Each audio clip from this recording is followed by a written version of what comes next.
Welcome. How you doing? Priorities. Yeah, I am fine now. Yeah, well, hello everybody and welcome back to another episode of We've Got This Maybe, the podcast. But then we need like a little button, you know, when it goes, like this little like radio. Like a confetti cannon thing.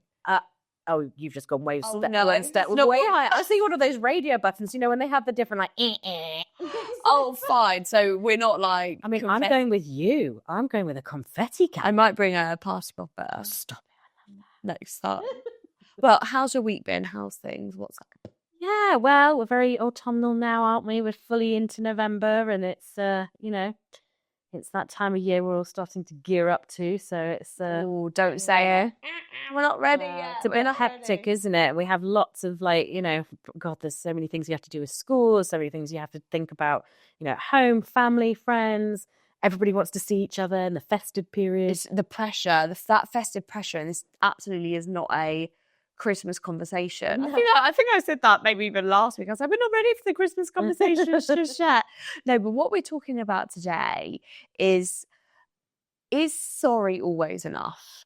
You know, Yeah. various situations with, you know, friends, your partner, with your children, you know, is sorry the easiest get out to put something to bed, or do we get to a point where we've heard it so many times and it just doesn't land in the same way that it used to? And I think there's a lot of pressure on the word sorry. So I don't know about the listeners, about you, but for me, the word sorry needs to mean something. It's a bit like when someone says love you, like sorry needs to mean something. You can't just say sorry and just walk on like it's, you know, it's patched up, it's done. Yeah, I've said sorry. So why are you still getting at me because I said sorry? Yes, yeah. Like if it still hurts, the meaning wasn't there. So again, it's a really tricky one to navigate.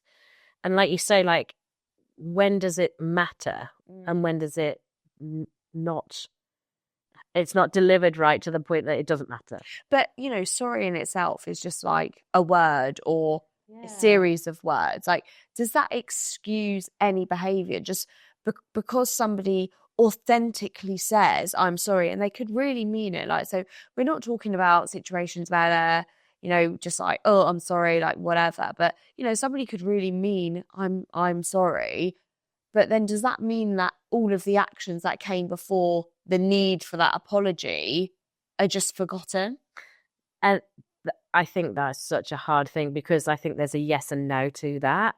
You know, when you think about if someone genuinely feels awful and so sorry and apologetic for what they have done, like, I think there's an acknowledgement there. But if they are a repeat offender of the same incident, of the same energy, of the same attack, or it's quite an aggressive word, but you know, things that they've done, then how can you still be sorry every time when you do it? Surely there's something that needs to be done so it doesn't happen again. Because then you get the whole, well, I said sorry. I said sorry. And it's not, and that's where you can't use sorry as like a defense mechanism. Well, I said sorry, so what? We can move on now. It's like the get out clause, isn't it? Yeah. Well, I said sorry, so it's over and done with now. Yeah, and I think, you know, it's really important, particularly for children. Like, you know, our kids at the age they're at is really important for us to make sure that they understand what the meaning of that word truly is and how to use it properly. Because again, like you say about sort of like, you know, well, I've said sorry, so what you know, what else can I do? Well, maybe it is looking at your behavior and the why. Yeah. Why did you have to say sorry? What happened? What was the reason? And like, we can look at this in the sense of like children or adults, right? But yeah, like if your child like apologizes to you for bad behavior, as a parent or as a partner or as a friend, do you still hold your boundaries though with, you know, how you felt about that situation? If somebody was like really nasty to you, or, you know, let's think about kids in the playground, like unkind words, unkind hands, all of that fun stuff. Like as a person, do you sort of just then accept that behaviour from them because they apologised, or do you sort of stand there and say, well, thanks for apologising, but... Well, I guess it depends on the situation and the person as well. And, because some people are just not emotionally aware enough to be able to understand the impact it's had on someone else. So I'm sure Lawrence won't mind me giving this example. When we first met, Lawrence had a bit of a turbulent sort of upbringing and from probably his late teens onwards. And then, he's been through a couple of turbulent relationships where I would say that there wasn't love at the heart of it. So the word sorry was used very venomously. It was very kind of like, so yeah, well, I said sorry. So what the is your problem? Like, fine.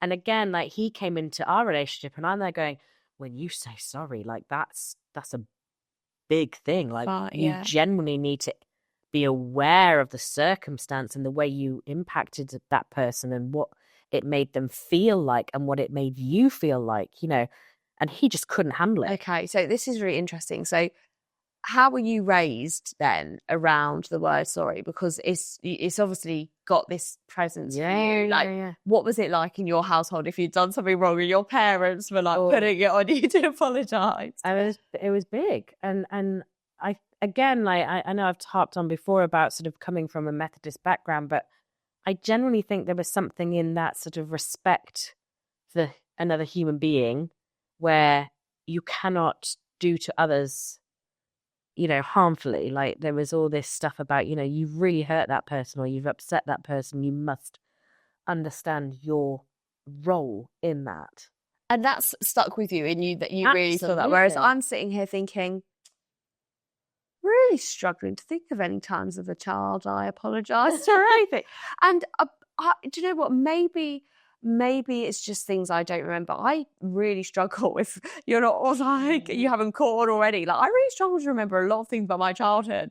I'm sort of like, I don't think that happened. I don't think we've done that. I don't think we've done that. But I honestly, like, don't ever really remember, like, that or, like, having this real thing about apologising. Like, one thing I do definitely remember is, like, when my parents held this boundary for me one time because I'd lied about something and they obviously knew I'd lied about it. I can't quite remember what it was, but I was like, I stood my ground. Like, I definitely didn't do it. I didn't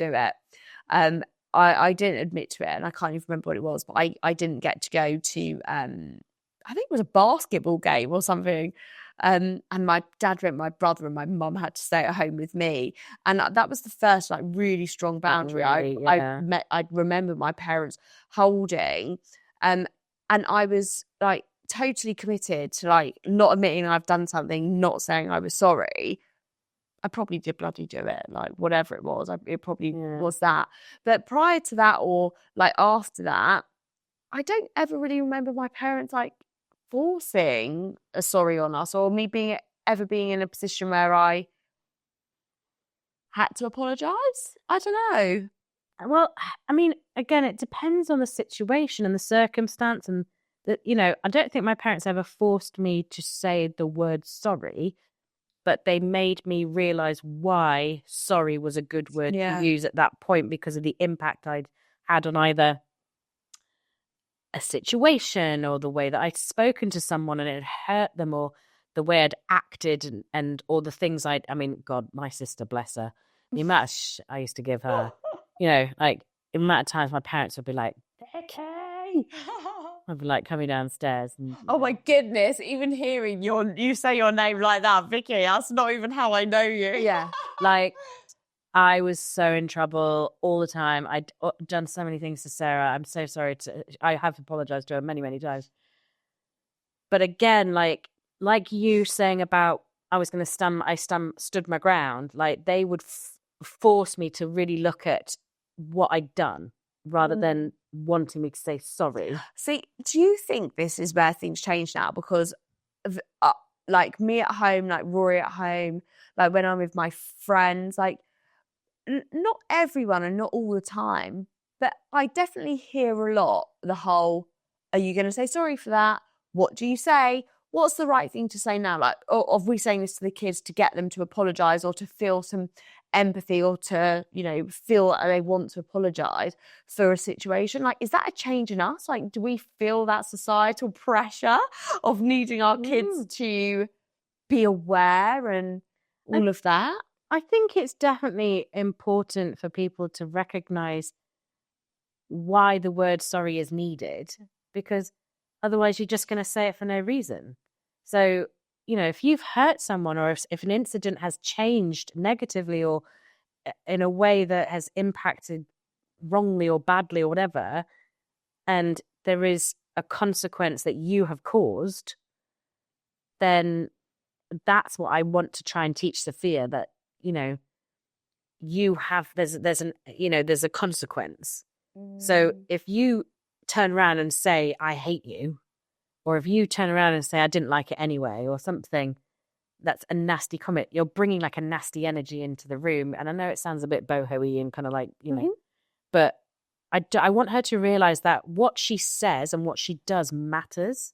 And it, the energy that you bring into where you are, you're in control of, and you always have a choice. Do you know what? That really lands with me, because when I was saying sort of like, sorry can only do so much, and actually, like, words can carry a lot. And I actually was listening to something, I think it was yesterday, and there was this statistic that was like, you forget positive comments in X amount of time, really short period of time, let's just say 30 days, for example, but you remember negative comments for X amount of time longer. And actually, the sorry for the person who perhaps delivered something nasty clears it off them, it clears their conscience. But for the person that's received that nastiness off the back of whatever it may be, walks around with that, and it chips and it chips and it chips. And then it's sort of, that's what I was saying, going back to what I said at the start, is like, how many times does sorry, like, how many times it's excusable, or it's how many times does it make it okay? Like, if it was our kids, and a child in the playground kept being nasty to them, kept hurting them, how many times did they say sorry? You tell their child not to hang around that child anymore.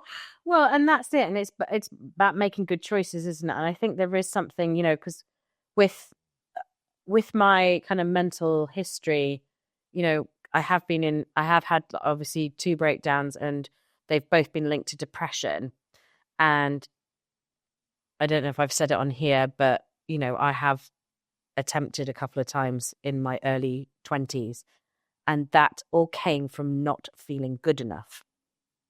Now, obviously, that's my personal kind of story that I had built, but things would have been negatively kind of absorbed from what people were saying, unkind words, whatever, things, attitudes, things like that. And all those things would have, like you said, chip away. So you don't ever know what's going to be a trigger. You don't know how your words can hurt someone. So that's why I always say to Sophia, if you can be anything in this world, be kind. Like, don't choose bad words, choose great words. Like, if someone's angered you, be honest. If you're feeling angry, tell them, I'm feeling really angry of what you've said. That really hurt me, or something. But again, it's like, it's like flipping it on its head from the sorry. It's just being mindful of what you're putting out into the world, and because I've been through a lot of stuff myself, and obviously I work in charity where I'm working with these people who, the things they have to experience and the things that people say to them are just shocking. And I'm like, what? Why? And that's what always gets me, right, is like nasty people, right? People that say nasty stuff, like, I really don't know, like, what they get from it.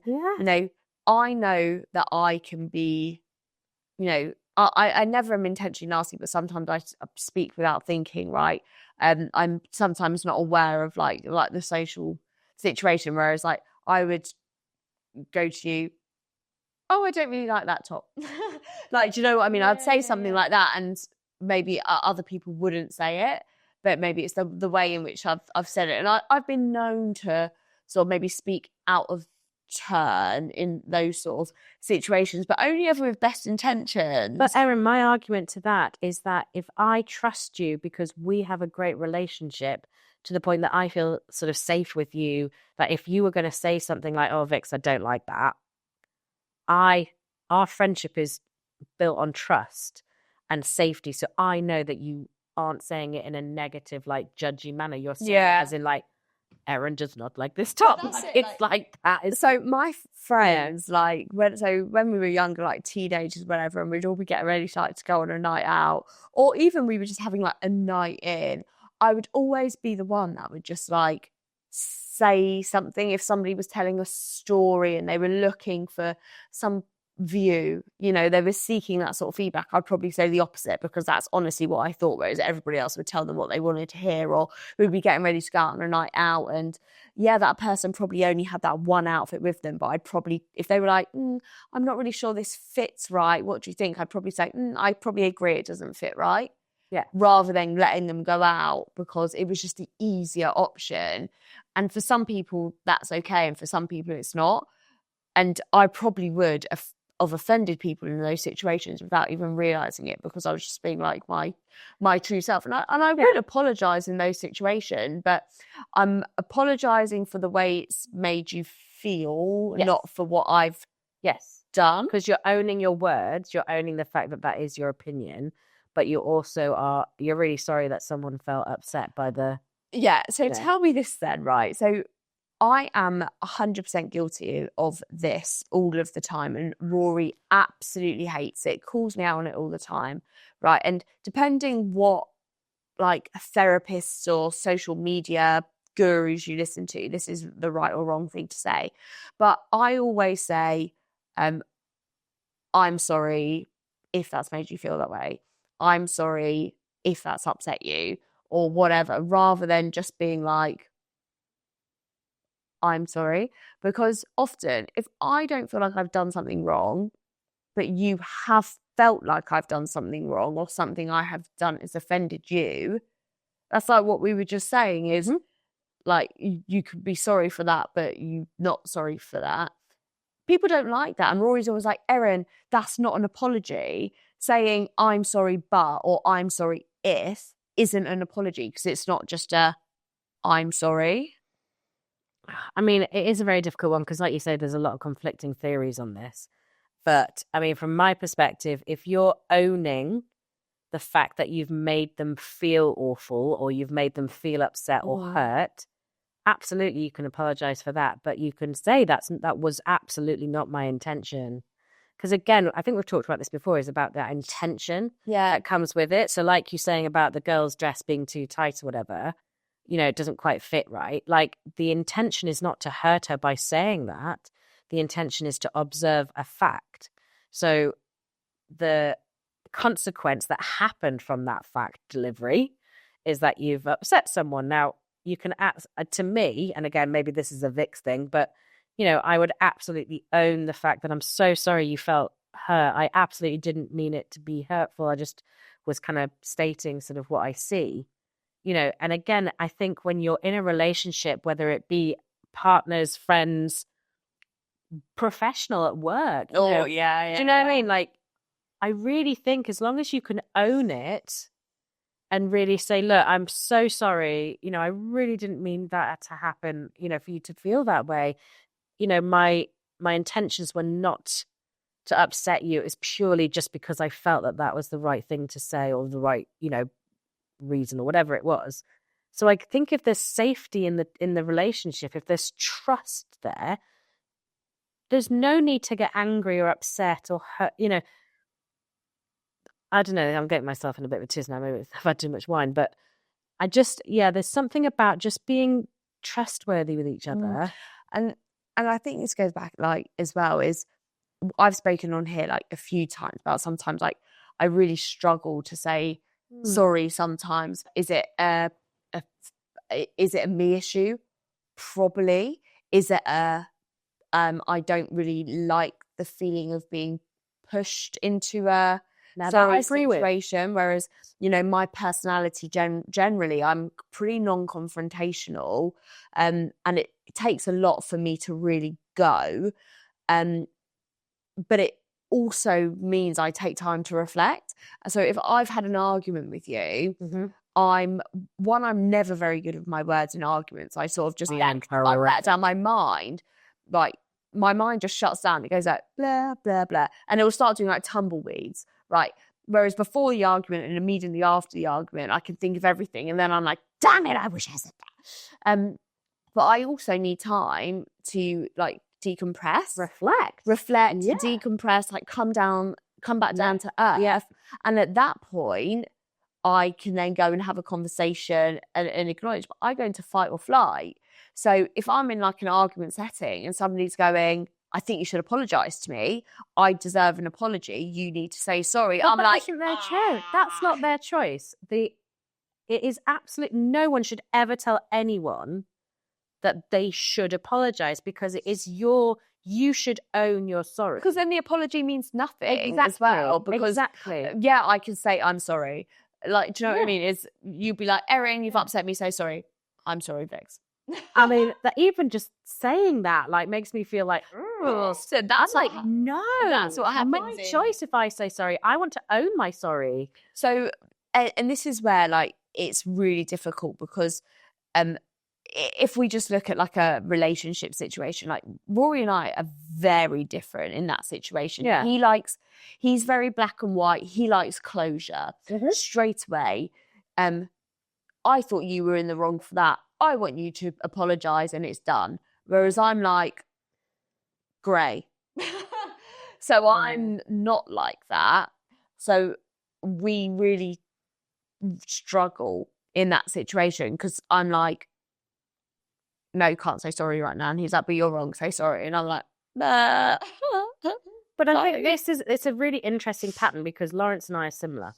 Are you? Which way around? No, the same way. Oh, okay. So Lawrence likes to argue and then get it sorted, done, like off we go. Whereas I need to reflect on what's happened. Why did that happen? Why did it escalate? Why did it trigger? You know, how do I feel about it? How did I just kind of, you know, what did Lawrence tell me how I made him feel? You know, all these things. And he needs us to have it. And again, whether it's an apology or whether it's like, this is it sorted, like he wants it done there and then, whereas I want to either sleep on it or I want a couple of hours to kind of dwell and kind of figure out, you know, what was irritating me, or why did that matter? Yeah, you need to, the adrenaline needs to. And then I want to go back to him and say, look, I'm really sorry. I didn't, you know, I think I just got really overwhelmed. Like, I need to figure out why I was the way I was or did what I did. So, you know, a big example, that's just come to mind is a lockdown Christmas. And it was really, really hard, because I'm such a family person at Christmas. We normally spend, you know, our Christmases with loved ones, like big family occasion for me. And because it was just the three of us, and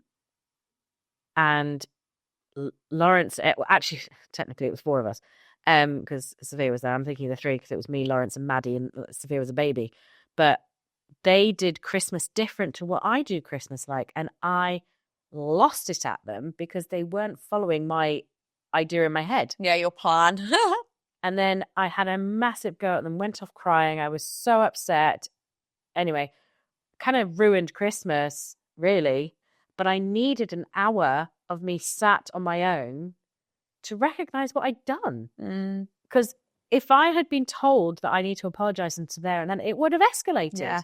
And I always fall into this thing of like, I don't always feel like somebody needs to apologise, right? You can have a disagreement and people haven't done anything wrong, right? You can just agree to disagree. Oh, yeah, like, for do you know what I mean? Absolutely. Like, we could be arguing, but you haven't really done anything wrong. I haven't done anything wrong. Opinion. And that's it. So we just agree to disagree. Like, I've got nothing to say sorry for because I haven't done anything. You just don't like what I'm saying, and vice versa. And I don't want an apology from you. But for some people, it's the closure of I'm sorry. And I sometimes feel like, oh, actually, maybe not. But like, maybe in the school setting, because I think I in my head, I'm thinking of the school setting and some social situations I've been in where actually, I've been in situations where somebody's gone to the child, do you want to apologise? And they've said no. And they say, okay, that's fine, then off you go.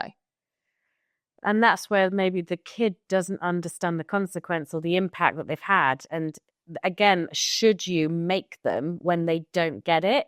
Because otherwise sorry loses its meaning instantly. Well, that's it. But then, like, you know, I was just before we came on, I was telling you about like Max now, like, you know, just 4 and a bit years old, and sometimes he'll come over and I wouldn't have even know he's done anything, and he'll come over and he'll look at me with these like puppy dog eyes. I'm like, what's wrong? And he's like, I'm sorry, mummy, I done this. And I'm like, oh, it's okay, don't worry about it. And the fact that they've even so he's got an emotional intelligence and awareness that he's done something that may be a bad thing or a negative thing or something that, you know, maybe shouldn't have happened, which is amazing, you know. And I think it is really about teaching kids and about ourselves, really about owning our sorries. Like, it should be our choice.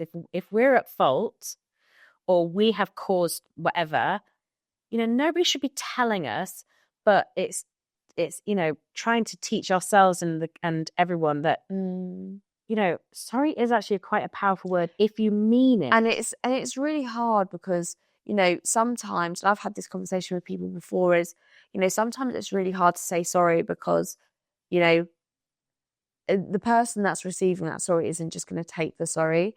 They're going to thrive off the sorry. Oh, well, that's like, do you know what I mean? Is you were wrong. You were wrong. I knew you were wrong. You've had to apologise. Like, that's a whole different episode. But people who thrive on a sorry, I think they've got their own issues. Does that make sense though? That sort of thing is like, you said sorry, you were wrong. You were wrong for that. That's nasty. If people do that, like they're holding the sorry against you, that's unfair. But that's because you're opening yourself up vulnerably to say, look, I messed up and I'm so sorry that it did what X, Y, Z or whatever. You're acknowledging that your impact was negative, hurtful, whatever. But if someone's holding that against you, that is their issue. But I also think that is not yours. I also think that stays with you because, you know, that can then prevent you saying sorry in the future because you've got that fear or that worry of then how you are going to be perceived or, you know, how you're going to be made to feel and all of that sort of stuff. Oh. But that's being in a relationship, a friendship, a partner, professional, wherever you are, kids, parental, whatever it is, like, you absolutely should be trusting of each other because you're opening yourself up vulnerably, right? Every time someone says sorry or they realize the negative that they've brought to a situation, and if someone takes that sorry and goes, well, you know, you shouldn't have done this, you know, I'm glad you said sorry or something, you know, that negative comes back in.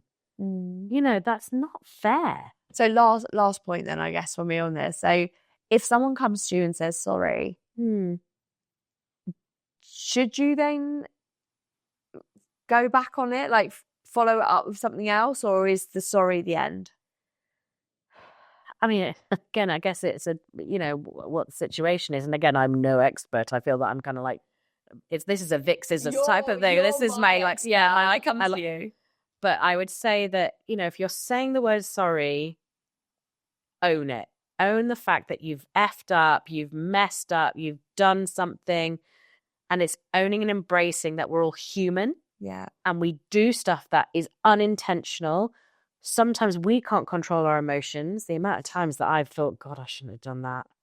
And I've gone to apologize and said, I'm so sorry. I was so out of order. Yeah. I couldn't control it. Please know that I realized what I did was wrong. But then at the same time, if I believe that I was in the right, and I will say, I'm really sorry that I made you feel that way. It wasn't my intention to hurt you or upset you. But please know I did this because of this reason. You know, it's like, it's bringing that authenticity and the vulnerability into it so you can trust each other, you know? That's what it comes down to, I think. Yeah, we're human. We do all mess up. Oh, and we know we do on this podcast. That's why we made this podcast. Exactly. Because we're just figuring it out. Like, some days we've got this, maybe we do, maybe we don't, all of that fun stuff. Yeah, exactly. And I just, you know, be interesting to hear what, you know, the listeners' experiences and what your thoughts are around sorry, because I think it is quite a powerful one, isn't it? It is. And I think it, like, different, as you said, like just a minute ago, like different relationships, it means different things. Like, people say it in different ways. Yeah, let us know. I'm actually all for this one because I, you know, admittedly, I struggle to say sorry in certain situations. So someone psychoanalyze me. Tell me what that's all about. We've said this a couple of times. We need like a psychologist. I know that's gonna be our episode. thing. We've got so many listeners and so many new listeners. So hello. So if there is anybody that can share a little bit extra wisdom, we'd love to hear from you. We'd love to hear from you. So wow. There we go. Till next time, Erin. Well, if you haven't subscribed, followed, reviewed, all of that fun stuff, please make sure you do. And we love hearing all your comments and some messages and nice messages that we're getting. So thank you for that. Yeah. Happy November, everybody. Well, cheers. Thanks. Bye.